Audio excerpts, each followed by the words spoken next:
ఇంతవరకు JNTH 3132 BTech results release కాలేదు.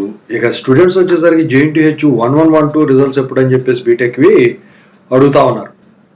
So regular వాళ్ళు అడుగుతా ఉన్నారు, సప్లీ వాళ్ళు కూడా అడుగుతా ఉన్నారు. సప్లీ వాళ్ళు వచ్చేసరికి ఎక్కువ శాతం థర్డ్ రిజల్ట్స్ కోసం వెయిట్ చేస్తూ ఉన్నారు. సో ఈ థర్డ్ రిజల్ట్స్ కోసం ఆల్రెడీ నేను నిన్న ఒక వీడియో చేశాను, దాని ప్రకారమే ఉంటుంది, చూసుకోండి ఒకసారి చూడనట్టయితే. అయితే ఇక ఈ JNTH 1112 బీటెక్ పేపర్ వాల్యుయేషన్ సంగతి, ఈ రిజల్ట్స్ సంగతి ఇప్పుడు మాట్లాడుకుందాం. ముందుగా అయితే మీకు ఏమైనా డౌట్స్ ఉంటే కాల్ మీ 4 యాప్ ఐడీస్ వచ్చేసరికి డిస్క్రిప్షన్లో ఉన్న టెలిగ్రామ్ గ్రూప్ ఏదైతే ఉందో తెలుగు ఇంజనీరింగ్ ఎడ్యుకేషన్, దాంట్లో షేర్ చేయడం జరిగింది. ఆ గ్రూప్లో జాయిన్ అయ్యి ఖచ్చితంగా అయితే కాల్ చేయండి. ఇంతవరకు ఈ ఛానల్ సబ్స్క్రైబ్ చేసుకుని వాడు ఎవరైనా ఉంటే ఖచ్చితంగా సబ్స్క్రైబ్ చేసుకుని వీడియో లైక్ చేసి షేర్ చేయండి. Telugu engineering education, software course work support, JNTU university updates channel కూడా సబ్స్క్రైబ్ చేసుకుని మీకు ఉపయోగపడతాయి. ఇక టాపిక్లో వెళితే, సో JNTH 1112 బీటెక్ ఇందులో వచ్చేసరికి R22, R18, R16, R15 regulation వాళ్ళు ఉండటం అయితే జరిగింది. పేపర్ వాల్యుయేషన్ వచ్చేసరికి కంప్లీట్ అయిపోయింది. సో రెగ్యులర్ వాళ్ళకి వచ్చేసరికి CBT ఎగ్జామ్స్ కూడా లేవు R22 వాళ్ళకు. సో మార్క్స్ ఎంట్రీ ప్రాసెస్ ఏదైతే ఉందో అదైతే స్టార్ట్ అయింది, కానీ ఈ మార్క్స్ ఇంటర్నల్ మార్క్స్ మ్యాపింగ్ ఏదైతే ఉంటుందో అది మాత్రం పెండింగ్ ఉన్నట్టయితే చెప్తా ఉన్నారు ఎవరిని అడిగినా కూడా. ఓకేనా. సో అయితే ఇక్కడ ఏంటంటే ఈ మార్క్స్ ఎంట్రీ ప్రాసెస్ అనేది కంప్లీట్ అయినా కూడా మరి ఇక్కడ థర్డ్ ఇయర్ రిజల్ట్స్ ముందు రావాల్సి ఉంది. సో థర్డ్ ఇయర్ రిజల్ట్స్ రావాల్సి ఉంది.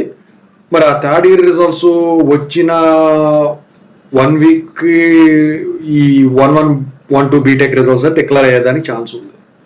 అయితే ప్రస్తుతానికైతే ఈ JNTUH 1112 BTech results expected date అయితే నేనైతే March 15th అని చెప్పేసి చెప్పగలను.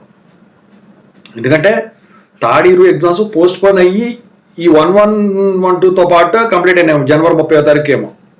అయితే మరి మినిమం 40 days అని ఉండాలి కదా. సో ఆన్లైన్లో ఆఫ్లైన్లో పేపర్ వాల్యుయేషన్ అనేది జరిగింది. సో పేపర్ వాల్యుయేషన్ ఎలా జరిగింది అనేది పక్కన పెడితే, అంటే బేసిక్స్ కాబట్టి స్ట్రిక్ట్గానే ఉంటుంది. కాకపోతే మీరు కష్టపడిన వాళ్ళకైతే న్యాయం జరుగుతుంది, నో ప్రాబ్లం. ఫెయిల్ అవ్వటం అనేది ఛాన్స్ మ్యాక్సిమం ఉండకపోవచ్చు, ఎందుకంటే ఎవరో అసలు రాయకపోతే తప్ప. ఎందుకంటే ఎప్పుడు జరిగేదే కదా, ఇక మార్పు అనేది ఉండదు. సో ఈ సెట్స్ ఏదైతే ఉన్నాయో వీటికి సంబంధించిన వర్క్ నడుస్తూ ఉన్నదని చెప్పేసి ఒక టాక్ అయితే ఉంది. సో ఇప్పుడు ఈ టైంలోనే కదా జరిగేది. అది కూడా కాకుండా అసలు మీకు ఈ 1112 రిజల్ట్స్ వచ్చే టైం ఇది కాదు ఎప్పుడు, ఈసారే కొంచెం లేట్ అవ్వడం అయితే జరిగింది. ఈ పాటికి అసలు రిజల్ట్స్ అన్ని వచ్చేసి ఉండాలి మీకు, కాకపోతే మీ టైం బాగాలేదు. ఎందుకంటే ఈ PE సెట్ అని, EAP సెట్ అని, ఈ సెట్ అని, వీటికి సంబంధించిన ఇవన్నీ కూడా వర్కులు ఏవైతే ఉంటాయో అవి జరుగుతాయి అన్నమాట ఇప్పుడు ఈ టైంలో. ఓకేనా. సో దాని గురించే ఈ రిజల్ట్స్ డిలే తప్ప వేరే అయితే ఏమీ ఉండదు. ఇక సర్వర్ డౌన్ అయినా ఏది డౌన్ అయినా ఏ రిజల్ట్స్ డౌన్ వస్తాయి, రిజల్ట్స్ రిలీజ్ అవుతాయని అయితే ఎవరు చెప్పలేరు కూడా. ఓవరాల్గా అయితే పేపర్ వాల్యుయేషన్ సంబంధించిన అప్డేట్ కానివ్వండి, ఈ రిజల్ట్స్ సంబంధించిన అప్డేట్ కానివ్వండి ఇది. సో రిజల్ట్స్ డిలే అయినాయా అని మీరు అడిగితే మాత్రం రిజల్ట్స్ అయితే ఖచ్చితంగా అయితే డిలే అవ్వలేదు అని నేను చెప్తాను.